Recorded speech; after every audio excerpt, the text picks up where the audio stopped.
تقریباً 1200 سال پہلے سینٹرل امریکہ کے گھنے جنگلوں میں ایک ایسی تہذیب قائم تھی جس کے پاس اپنے وقت کی سب سے زیادہ ایڈوانس ٹیکنالوجی، میتھمیٹکس اور ایسٹرونومی کا علم تھا۔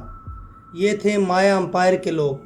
انہوں نے ایسی عالیشان عمارتیں اور پیرامڈز بنائے جو آج بھی دنیا کو حیران کر دیتے ہیں، لیکن پھر بنا کسی جنگ یا تباہی کے نشان کے لاکھوں لوگ اپنے عالیشان شہروں کو چھوڑ کر جنگلوں میں غائب ہو گئے۔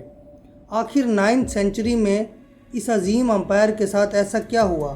چلیے جانتے ہیں آج کی اس ویڈیو میں۔ مایا تہذیب کوئی عام قبیلہ نہیں تھا۔ ان کے پاس ٹکل، کوپن اور پلینک جیسے بڑے اور آباد شہر تھے جہاں لاکھوں لوگ رہتے تھے۔ انہوں نے دنیا کا سب سے ایکوریٹ کیلنڈر بنایا، زیرو کا کانسیپٹ استعمال کیا، اور ان کی تعمیرات آج کے ماڈرن انجینئر سسٹم کو بھی ٹکر دیتی ہیں۔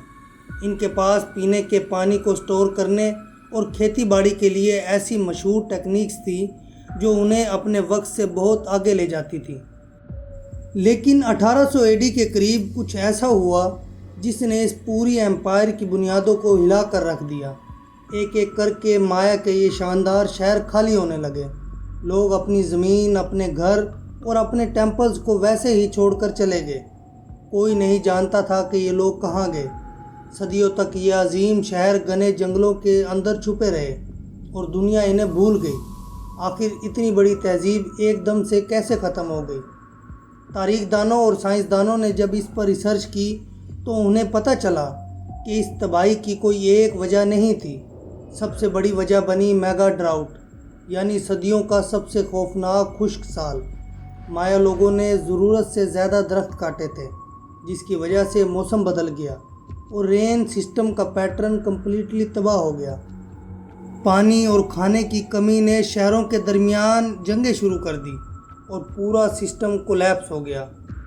مایا امپائر کی یہ کہانی ہمیں سکھاتی ہے کہ چاہے کوئی تہذیب کتنی ہی پاورفل اور ایڈوانس کیوں نہ ہو، اگر وہ نیچرز کے رول کے خلاف جائے گی تو اس کا انجام ایسا ہی ہوگا۔ آج بھی مایا کے کچھ ڈیسینڈنٹ سینٹرل امریکہ میں موجود ہیں، لیکن ان کی وہ عظیم امپائر ہمیشہ کے لیے تاریخ کا ایک راز بن کر رہ گئی۔ اگر آپ کو یہ ویڈیو پسند آئی ہو تو ویڈیو کو لائک ضرور کریں اور کمنٹ میں بتائیں کہ اگلی ویڈیو کس ٹاپک پر ہونی چاہیے۔ چینل کو سبسکرائب کرنا مت بھولیے۔ اللہ حافظ۔